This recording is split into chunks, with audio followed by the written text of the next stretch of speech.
buenos días y bienvenidos a La Trinchera en la mañana de este sábado 22 de noviembre de 2025. Son las 8:26, 7:26 en las Islas Canarias, y antes de comenzar a repasar las principales noticias os recordamos que nos gusta escuchar vuestras opiniones. Vuestras opiniones son la esencia de este programa. Hoy preguntamos, ¿qué hará Sánchez, amo y señor de las Españas, tras la condena al fiscal general del Estado? Podéis participar a través del número de WhatsApp al que nos podéis enviar vuestras notas de audio. En nuestro espacio de tertulia iremos escuchando vuestras opiniones. El teléfono es el 689 33 74 44, repito, 689 33 74 44. También podéis opinar y contactar con nosotros a través de nuestra cuenta de Twitter, @trincherallamas. Además, os recordamos que tenéis disponible la playlist de La Trinchera con todas las canciones que suenan en el programa. La podéis encontrar en Spotify, en la web de radio y en redes sociales. Ahora sí, vamos a repasar la actualidad esta semana con Javier García. ¿Qué tal, Javier? Buenos días, ¿cómo estás? ¿Qué tal, Manuel? Buenos días. En el mundo del periodismo hay muchos factores que influyen para que algo se convierta en noticia. Esas noticias que nosotros los periodistas les transmitimos a ustedes después de contrastarlas con nuestras fuentes. Unas veces esas noticias son positivas, otras veces lamentablemente son desgracias y en otras ocasiones simplemente son inauditas. Y dentro de estas últimas entra la que tenemos como protagonista para contarles hoy. En el título quinto de la Constitución se habla del Poder Judicial. El artículo 124 establece que el fiscal general del Estado es el máximo representante del Ministerio Fiscal y que tiene como misión promover la acción de la justicia en defensa de la legalidad, de los derechos de los ciudadanos y del interés público tutelado por la ley, de oficio o a petición de los interesados. También velar por la independencia de los tribunales y procurar ante estos la satisfacción del interés social. Esto lo dice la Constitución, es decir, el objetivo del fiscal general del Estado es defender la ley. No tenemos antecedentes, Manuel, y por lo tanto era muy difícil pensar que íbamos a tener que contar esta noticia, que el fiscal general del Estado de nuestro país, Álvaro García Ortiz, iba a ser condenado por incumplir la ley, la cual tiene que defender. García Ortiz ha sido condenado por un delito de revelación de secretos a 2 años de inhabilitación, 7.200 euros de multa, lo que equivale a 20 euros diarios durante un año, 12 meses, y a una indemnización a la pareja de Isabel Díaz Ayuso de 10.000 euros por daños morales. La sentencia no ha sido unánime. 2 de los 7 magistrados, Ana María Ferrer y Susana Polo, han emitido votos particulares en contra. Debido a esa división, el presidente de la Sala de lo Penal, Andrés Martínez Arrieta, asumió la redacción final de la resolución. Por el momento, solo conocemos el fallo de la sentencia. La sentencia, esos 2 años de inhabilitación. No así la redacción de la misma, tampoco los argumentos que han llevado a los jueces a tomar esta decisión, este fallo. El delito por el que ha sido condenado es el de revelación de secretos. Abre la puerta a que el motivo sea la nota de prensa donde se incluían entrecomillados de correos electrónicos del novio de Ayuso. De hecho, esa nota de prensa ha sido una de las protagonistas durante todo el juicio y es probable, aunque no lo sabemos al 100%, que también de la sentencia. Habrá que esperar a conocerla para ver los argumentos de los jueces. Libertad Digital, redacción de esta casa, jefe de tribunales, Miguel Ángel Pérez, buenos días. Buenos días. La Sala Segunda del Tribunal Supremo ha condenado por mayoría de sus miembros al fiscal general del Estado, Álvaro García Ortiz, por un delito de revelación de secretos tras la filtración contra el novio de la presidenta madrileña Isabel Díaz Ayuso, Alberto González Amador. El fallo del Supremo adelantado señala que debemos condenar y condenamos a Álvaro García Ortiz, fiscal general del Estado, como autor de un delito de revelación de datos reservados del artículo 417.1 del Código Penal, a la pena de multa de 12 meses con una cuota diaria de 20 euros e inhabilitación especial para el cargo de fiscal general del Estado por tiempo de 2 años y también al pago de las costas procesales correspondientes, incluyendo las de la acusación particular, es decir, de Alberto González Amador. También como responsabilidad civil se declara que el condenado deberá indemnizar al propio González Amador con 10.000 euros por daños morales. Cabe destacar que, según la resolución, los objetos intervenidos en los registros practicados se devolverán a sus titulares y, en su caso, se destruirán. La sentencia, pendiente de redacción, surtirá efectos a partir de su notificación en legal forma. Cabe destacar que la resolución incorporará 2 votos particulares emitidos por las magistradas izquierdistas Ana María Ferrer y Susana Polo, que no están de acuerdo con la propia sentencia. Esto ha provocado que Susana Polo deje de ser la ponente y que el presidente del tribunal, Andrés Martínez Arrieta, sea el encargado de redactar la sentencia finalmente. Gracias, Miguel Ángel. Ya les hemos contado aquí en este programa que pasara lo que pasara, se fuese cual fuese el fallo de la sentencia, este caso sería visto por una victoria por unos y como una derrota por otros. La realidad es que esta sentencia supone un nuevo varapalo, en este caso para Moncloa, que ha sido derrotada, que durante todo este tiempo ha defendido la inocencia del fiscal general. Como decimos, no tenemos aún los motivos exactos y las razones por las que se condena a García Ortiz, porque la sentencia aún no se ha redactado. Solo conocemos una nota donde los magistrados han anunciado ese fallo condenatorio. Dice la Sala Segunda del Tribunal Supremo, como comentaba nuestro compañero Miguel Ángel Pérez, que dicen literalmente debemos condenar y condenamos a Álvaro García Ortiz como autor de un delito de revelación de datos reservados. Finaliza así una batalla política entre Pedro Sánchez e Isabel Díaz Ayuso, donde Sánchez ha salido perdedor. El propio Pedro Sánchez ha defendido la labor del fiscal en todo momento. Incluso cuando se estaba desarrollando el juicio, llegó a decir que el fiscal general era inocente. Horas y horas de tertulias. Ríos de tinta en los medios de comunicación conservadores, diciendo que el fiscal general tenía que dimitir. ¿Quién va a pedir disculpas? ¿Quién va a pedir perdón al fiscal general del Estado? Aún más la confianza del Gobierno de España en su fiscal general del Estado. Respaldamos la acción del fiscal general del Estado. Justicia, a mi juicio, es que efectivamente el fiscal general es inocente. ¡Qué vergüenza! Pedro Sánchez ha intentado influir en la sentencia final del Tribunal Supremo porque en medio del juicio, no antes ni después, no, en medio, concedió una entrevista al diario El País donde dijo literalmente que el fiscal general del Estado es inocente, era inocente, a pesar de lo que dicte la justicia. Esto es lo que tenemos a un tirano en Moncloa, a un aspirador a tirano. Todavía no lo ha conseguido, pero lo está intentando. Él es juez y parte. ¿Qué sabrá el Supremo? Me da exactamente igual. Álvaro García Ortiz es inocente. ¿Por qué? Porque lo digo yo y punto. ¿Y qué va a ser lo siguiente? Ahora va a tener que nombrar al nuevo fiscal general del Estado. Ya hay algunos candidatos. Baltasar Garzón, quizás. Espérense lo peor. Y desde luego, no lo descarten en absoluto que el gobierno indulte a Álvaro García Ortiz, un fiscal general condenado por un delito gravísimo como es la revelación de secretos. Esta noticia ha dado la vuelta al mundo para vergüenza de España y para vergüenza de este miserable que tenemos por presidente del gobierno. Y aunque no conozcamos de momento los argumentos de los magistrados para condenar a García Ortiz, sí que hubo momentos en el juicio que posiblemente fueron importantes para esta sentencia, para este fallo. Por ejemplo, el testimonio de la jefa de prensa de la Fiscalía. Dijo que la nota de prensa que se difundió, donde el abogado del novio de Ayuso reconocía 2 delitos fiscales buscando un pacto, fue dictada por el fiscal general. Esta propuesta de conformidad realizada por el letrado defensor reconocía la autoría del señor González Amador en la comisión de 2 delitos contra la hacienda pública por el impuesto de sociedades. Para redactar este párrafo, usted no podía hacerlo sin tener el email, ¿no? Me lo pudo dictar y me lo dictó el fiscal general. Se lo dictó el fiscal general. Claro. La decisión del Supremo se conoció el jueves a mediodía y a partir de ahí las reacciones se han producido de un lado y de otro. Desde Moncloa y el PSOE aseguran que respetan la condena pero no la comparten. Pedro Sánchez no ha contestado en público de momento, pero lo que ha hecho ha sido mandar a varios ministros suyos a defender al fiscal general.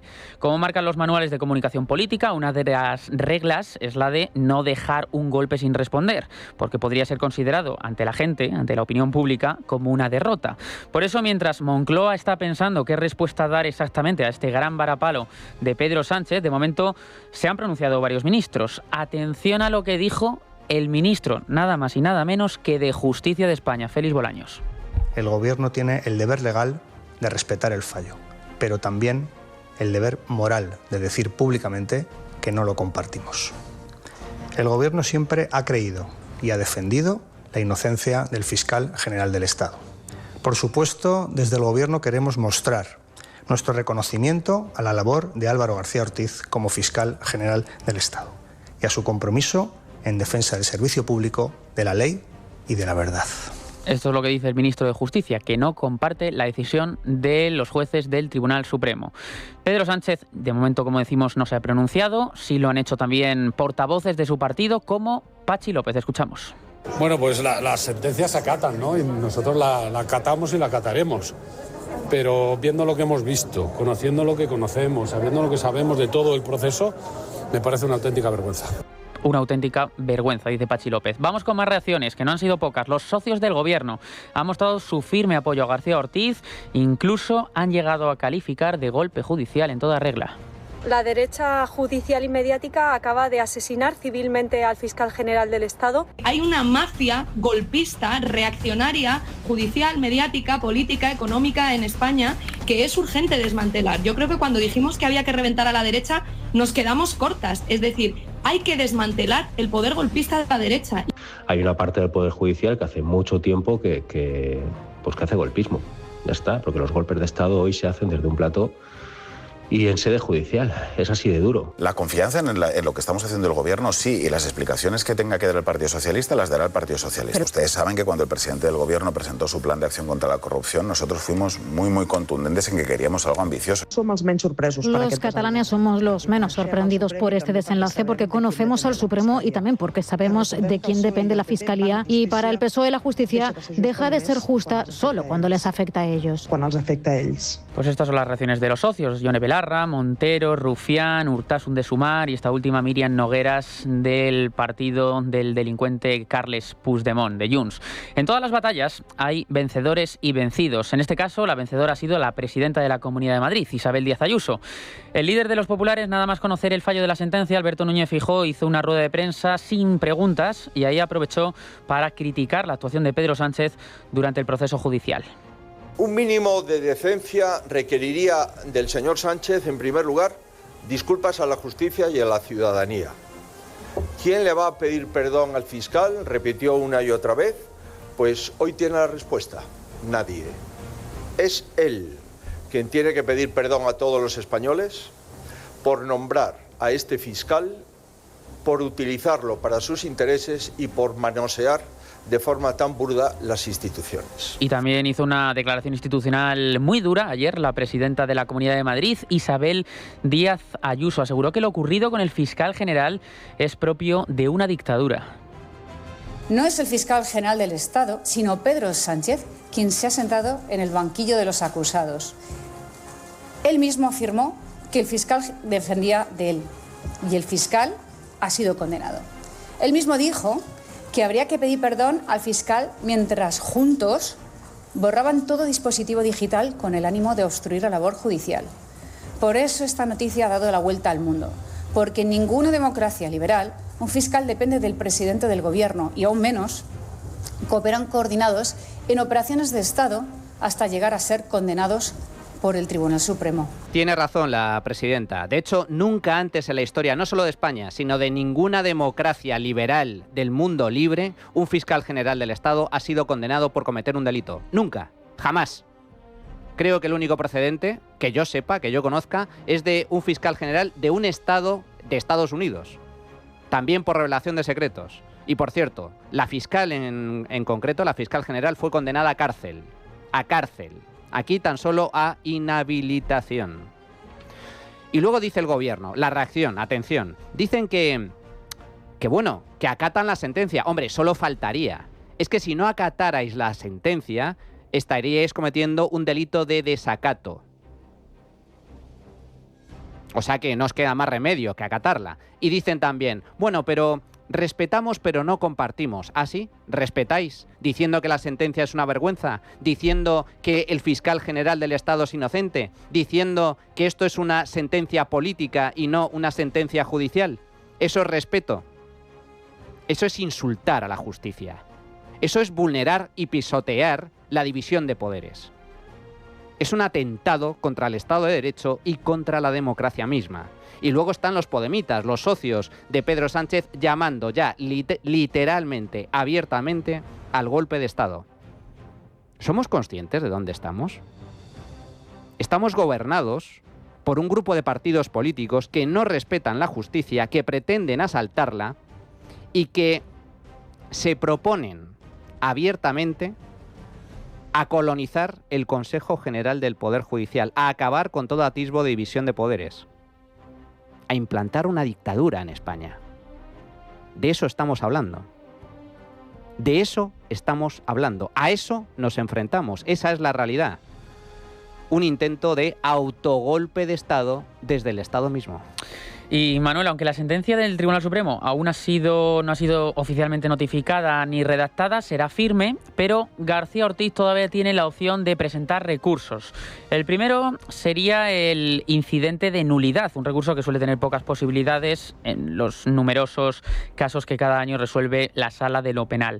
Y posteriormente, el fiscal general del Estado podría recurrir ante el Tribunal Constitucional mediante un recurso de amparo. Este recurso de amparo no suspende automáticamente la ejecución de la condena, por lo que García Ortiz deberá continuar pagando la multa, abonar esa indemnización a Alberto González Amador y cumplir su inhabilitación, salvo que los tribunales le concedan alguna medida cautelar. Fuentes cercanas al caso confirman que García Ortiz tiene previsto hacer este paso, acudir al Tribunal Constitucional para interponer este recurso. Mientras tanto, la teniente fiscal del Supremo, María Ángeles Sánchez Conde, es la que va a ocupar el cargo de fiscal general del Estado hasta que el gobierno de Pedro Sánchez elija a una nueva persona para el cargo. La noticia del fiscal general, sin ninguna duda, es una de las noticias de la semana y parece que el resto ya han quedado muy atrás, pero esta semana también ha sido muy importante en otros aspectos. Por ejemplo, la salida de la cárcel del exsecretario de organización del Partido Socialista, Santos Cerdán, en el caso Koldo, el caso que afecta de lleno al Partido Socialista. El magistrado del Tribunal Supremo, Leopoldo Puente, decretó el miércoles la puesta en libertad de Cerdán al considerar seriamente mitigado el riesgo de destrucción de pruebas, que fue el motivo principal por el que entró en la cárcel en junio, el 30 de junio de este año. El juez del caso Koldo ha acordado dejar en libertad provisional y sin fianza tras pasar ni más ni menos que 5 meses en prisión en la cárcel de Soto del Real. Abandonó la cárcel pasada las 7:15 del miércoles junto a su abogado Jacobo Teijelo. Hizo unas pequeñas declaraciones a los medios de comunicación a su salida. Lo primero que quiero decir es que se están hablando muchas mentiras y hay muchas manipulaciones en cuanto a la interpretación que se hacen de los dos informes sobre mi persona. Yo confío que la verdad se imponga y que al final con esa verdad se haga justicia. Quiero agradecer también a toda mi familia, a todos los amigos de toda la vida que me han apoyado y siguen apoyándome, y también a la labor de mis abogados, que ha sido también fundamental. Muchas gracias a todos y en los próximos días no se preocupen que hablaré con todos. Le vemos emocionado. Esta es la expectación que generó a la salida de Soto del Real. Cerdán se convirtió en el primer dirigente socialista cercano al presidente Pedro Sánchez que ingresó en la cárcel acusado de corrupción. Resulta cuanto menos curioso, ya que Pedro Sánchez, hay que recordar que llegó al poder con una moción de censura precisamente para acabar con la corrupción del Partido Popular.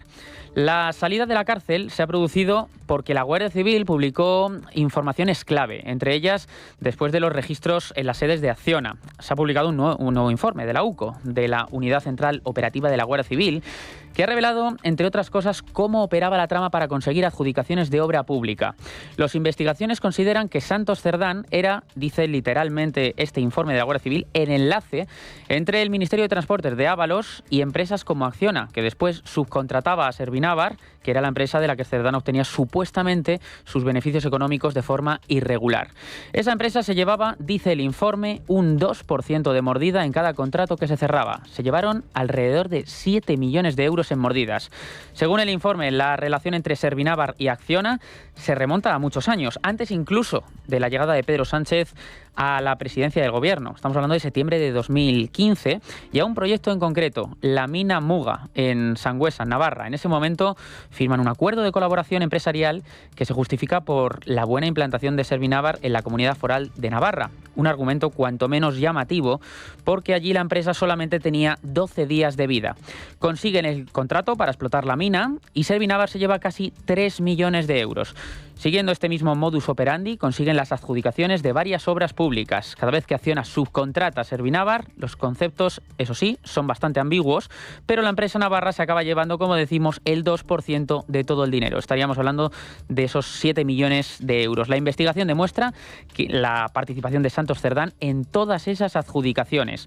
Ante este informe, el Partido Popular ha dicho, se ha pronunciado la portavoz en el Senado, Alicia García, que van a volver a citar de nuevo a Santos Cerdán Cerdán en el Senado, también a su mujer y a su hermana, porque el informe, como ahora veremos, deja también muy señaladas a la mujer de Santos Cerdán, a la hermana, a Belén Cerdán y a su mujer Paqui. Pero esto es lo que dijo Alicia García en el Senado. Bueno, vamos a citar, como ya he dicho, al número 2 de Sánchez, a Santos Cerdán, que además ratificó su confianza el propio presidente del Gobierno aproximadamente hace un año en un congreso, cuando ya se sabían muchas cosas sobre Ábalos y Koldo.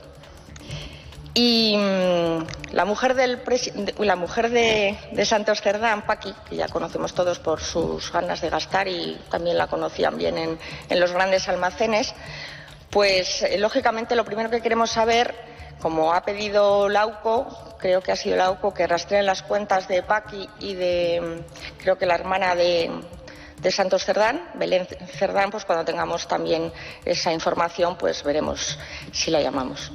Habla de la hermana de Santos Cerdán, de Belén Cerdán, también de su mujer Paqui, porque la UCO dice que Cerdán y su familia se beneficiaron de los presuntos amaños, recogiendo en el informe frases literalmente como esta: a la Paqui la conocen todas las vendedoras del Corte Inglés, refiriéndose, como decimos, a su mujer. Según la investigación, también la hermana del exsocialista percibió más de 22.000 euros de Servinavar entre febrero y junio de 2020, y el cuñado habría sido contratado por la empresa desde septiembre de 2019 hasta diciembre de 2022, percibiendo una cantidad de hasta 53.000 euros.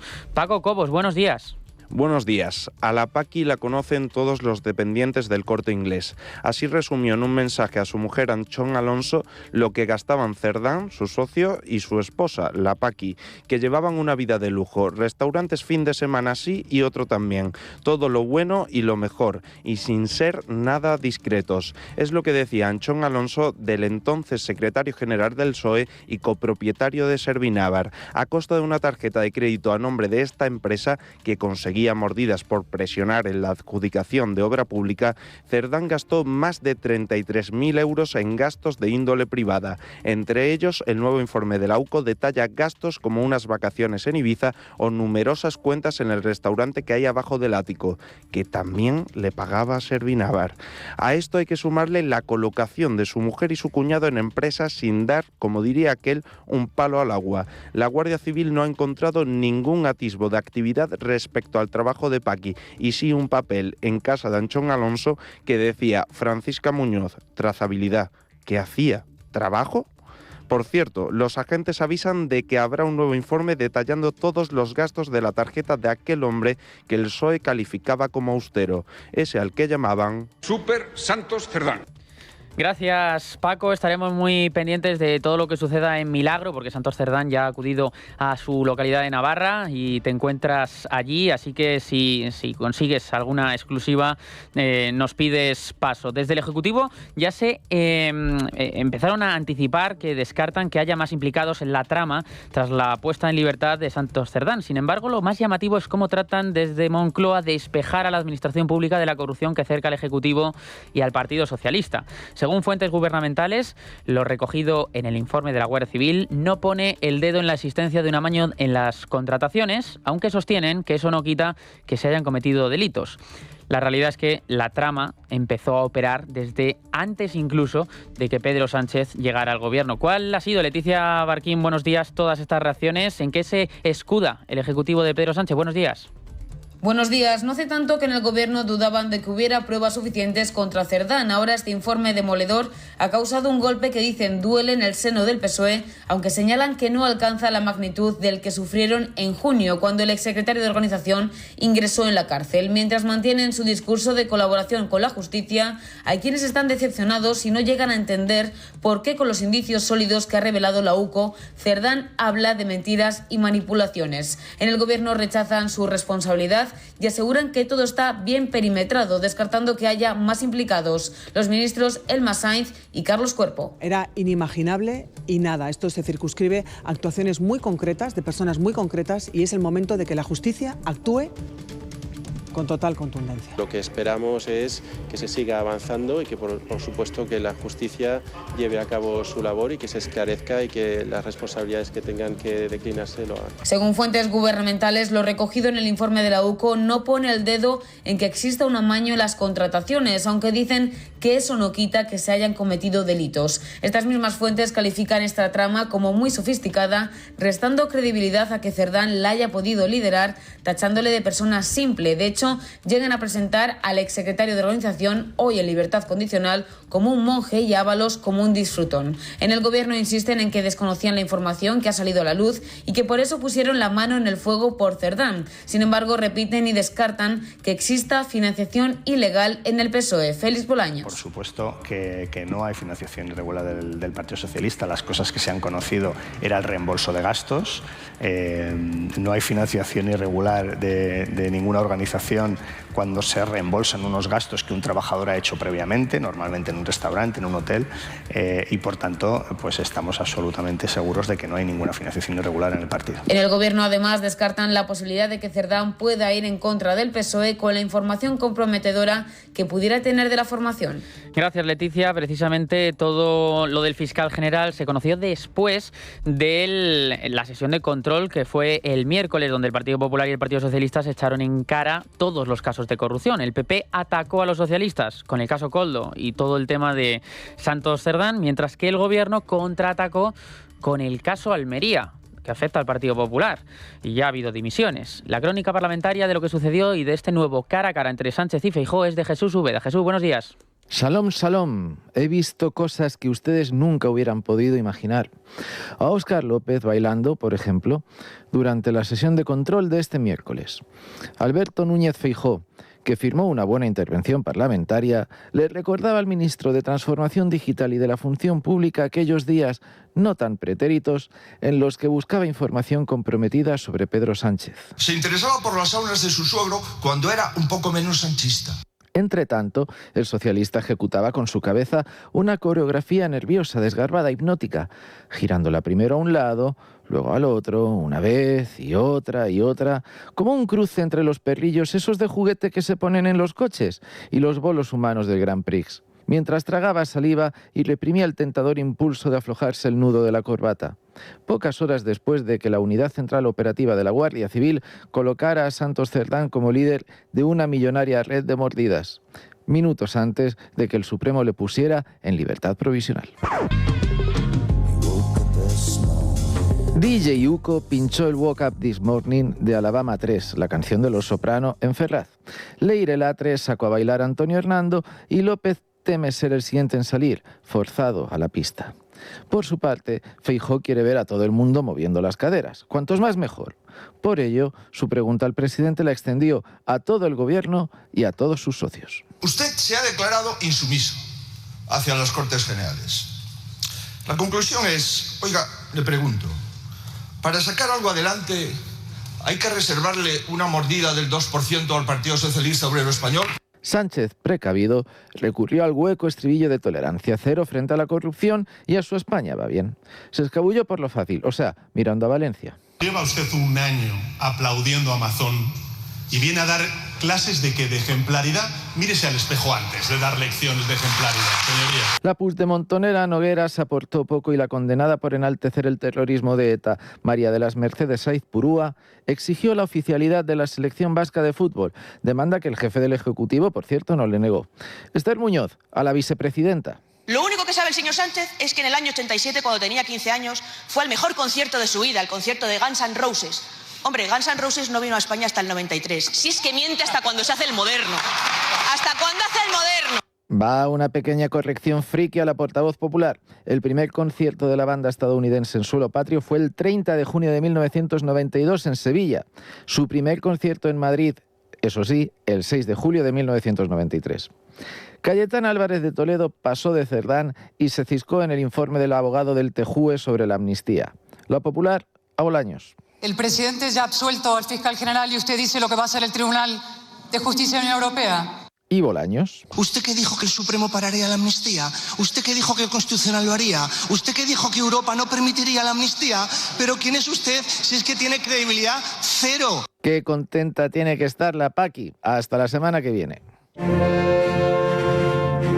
Y en clave económica esta semana el Consejo de Ministros, allí la vicepresidenta primera, María Jesús Montero, y ministra de Hacienda, ha anunciado el acuerdo para el nuevo techo de gastos. Se trata de un nuevo paso del Gobierno hacia la complicada tarea de aprobar unos presupuestos generales del Estado. En este sentido, la ministra ha disparado el techo de gasto para 2026 al subir un 8,5% pese a la necesidad de reducir el déficit y la deuda. Así lo anunció en la rueda de prensa posterior al Consejo de Ministros. El techo del gasto nacional, es decir, sin fondo europeo, se sitúa en 212.026 millones, lo que supone un 8,5% más que en el año 2025. En la práctica, esto supone 16.673 millones de euros más. Techo de gasto, que es un paso necesario para intentar esa presentación de los presupuestos generales del Estado, aunque, como bien sabemos, la complicada situación parlamentaria y la negativa de Junts hace que, y ya dijeron Míriam Nogueras, la portavoz en el Congreso, que no iban a aprobar estos presupuestos, por lo que seguiremos sin presupuestos generales a priori del Estado. Y fuera de nuestras fronteras continúa la tensión en Estados Unidos con la decisión de Donald Trump y lo que tiene que ver con Venezuela, porque afirmó el lunes que no descartaba el despliegue de soldados estadounidenses sobre el pueblo venezolano, aunque también dejó abierta la posibilidad de entablar un diálogo con el dictador Nicolás Maduro, el líder autoritario del país, el dictador, principal objetivo de la creciente campaña de presión de su dictadura contra el tráfico de drogas. Vamos a hablar de ello, vamos a tener algunas conversaciones con Maduro y veremos qué pasa, porque ellos quieren hablar. Maduro ha hecho un llamado al diálogo con Estados Unidos y a la paz, ha dicho. Sin embargo, la realidad muestra que se encuentra cada vez más acorralado por la administración de Donald Trump. Y lo repito siempre, diálogo, ¿verdad en inglés? Dialogat, peace, yes. War, no. En Estados Unidos, el que quiera hablar con Venezuela, se hablará. Face to face, cara a cara, sin ningún problema. Esto es lo que dijo Nicolás Maduro. Por otro lado, la Casa Blanca señaló el jueves su intención de adoptar medidas adicionales para combatir el narcotráfico al otro lado de la frontera sur, después de que Donald Trump expresara días atrás que estaría orgulloso de ordenar ataques contra narcotraficantes en México. No obstante, la presidenta de México, Claudia Sheinbaum, aseguró que no va a permitir intervenciones militares de ningún gobierno extranjero. Bueno, veremos qué es lo que pasa, pero da la sensación, todo apunta a que el dictador Nicolás Maduro tiene las horas contadas. ¿Por qué? Porque no está al frente de un gobierno legítimo. Es un dictador, es un tirano, ha falsificado las elecciones que tuvieron lugar en Venezuela, donde el clarísimo ganador fue Edmundo González y María Corina Machado. Por lo tanto, no es un presidente legítimo y, es más, está al frente de una organización terrorista de narcotraficantes llamado el Clan de los Soles. Y por lo tanto, todo apunta a que finalmente Estados Unidos acabará con ese régimen. El despliegue militar de Estados Unidos en el Caribe no es algo anecdótico. El régimen bolivariano de Venezuela tiene los días contados. Estaremos muy pendientes. Llegados a este punto, vamos a hacer una pausa y regresamos con el tiempo de tertulia, pero antes, una recomendación. ¿Eres autónomo? Pues esto te interesa. En Mupiti llevan 77 años protegiendo a las personas y a los autónomos. Con su seguro de ahorro para autónomos puedes aportar hasta 4.250 euros al año, desgravarte el 100% y ahora te recompensan con hasta un 4% de bonificación sobre tu aportación, aparte de la rentabilidad garantizada. Y si eres socio del Club Libertad Digital, tu bonificación es aún mayor. Llama al 900-820-720 o visita mupiti.com.